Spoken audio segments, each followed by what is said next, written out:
Guys Dhanush டைரக்ஷனில் இட்லி கடை படத்தோட ஸ்பெஷல் சர்ப்ரைஸ் போஸ்டர் பார்த்தீங்கன்னா இன்றைக்கி ஒன்று ரிலீஸ் பண்ணியிருந்தாங்க.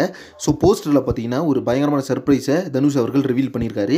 ஸோ இந்த படத்தில் அருண் விஜய் அவர்களும் தனுஷ் கூட நடிக்கிறாரு அப்படின்ற மாதிரி. ஸோ இந்த போஸ்டரில் தனுஷ் அண்ட் அருண் விஜய் அப்படின்ற மாதிரி மென்ஷன் பண்ணியிருக்காங்க. ஸோ இந்த படம் ஏப்ரல் 10th ரிலீஸ் ஆகும் அப்படின்ற மாதிரி மறுபடியும் ரீகன்ஃபார்ம் பண்ணியிருக்காங்க. பட் நம்ம ஏகேவோட படம் அப்படின்றது பார்த்தீங்கன்னா April 10 Good Bad Ugly release ஆகும்ன்ற மாதிரி மைத்ரி மூவி மேக்கர்ஸ் வந்து அஃபீஷியலாக சொல்லியிருந்தாங்க. குட் பேட் அக்லி படம் வரதுனால இட்லி கடை படத்தோட ரிலீஸை போஸ்ட்போன் பண்ணிட்டாங்க அப்படின்ற மாதிரி ஒரு நியூஸ் போயிட்டு இருந்துச்சு. அதை ட்ராக்கர்ஸ் தான் ஷேர் பண்ணி விட்டாங்க. பட் அஃபீஷியலாக அப்போ தான் கன்ஃபார்ம் ஆகுது இருந்துச்சு.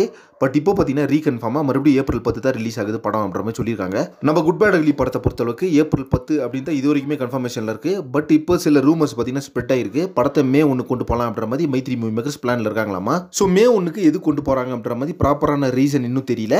பட் இட்லி கடை படத்தை பொறுத்தளவுக்கு ஏப்ரல் 10 கன்ஃபார்மாக ரிலீஸ் ஆகுது. I think April 10 Good Bad Ugly படம் தள்ளி போகுது அப்படின்ற மாதிரி ஒரு நியூஸ் அவங்களுக்கு கிடச்சிருக்கலாம். அதனால கன்ஃபார்மாக இந்த படத்தை ஏப்ரல் கொண்டு வந்துடலாம்னு பிளானில் இருக்கலாங்களா, இல்லை வந்து ரெண்டு படமே வரட்டும், சப்போஸ் குட் பேட் அக்லி படம் தள்ளி போனால் நம்ம ரிலீஸ் பண்ணிக்கலாம், இல்லைனா இன்னும் கொஞ்ச நாள் கழிச்சு நம்ம வேற டேட்டுக்கு போஸ்ட்போன் பண்ணிடலாம், அது வரைக்கும் இந்த ஏப்ரல் 10 இருக்கட்டும்ன்ற மாதிரி இட்லி கடை படத்தோட அந்த அனௌன்ஸ்மெண்ட் இருக்குதான்னு தெரியல. ஏன் அப்படின்னு பார்த்தீங்கன்னா பொங்கலுக்கு நம்ம விடாமுயற்சி படம் ரிலீஸ் ஆகிறதா இருந்துச்சு. பட் வணங்கான் படமும் பொங்கல் அன்னைக்கு ரிலீஸ் பண்ணுறதா பிளான் பண்ணியிருந்தாங்க. ஆனால் சுரேஷ் காமாட்சி அந்த இன்டர்வியூவில் என்ன சொல்லியிருந்தார் அப்படின்னு பார்த்தீங்கன்னா, விடாமுயற்சி படம் கன்ஃபார்மாக பொங்கலுக்கு வராது அப்படின்ற மாதிரி எனக்கு சில நியூஸ் கிடச்சிச்சு, அதனால தான் இந்த வணங்கான் படத்தோட டேட்டை நான் ஃபிக்ஸ் பண்ணிட்டேன்.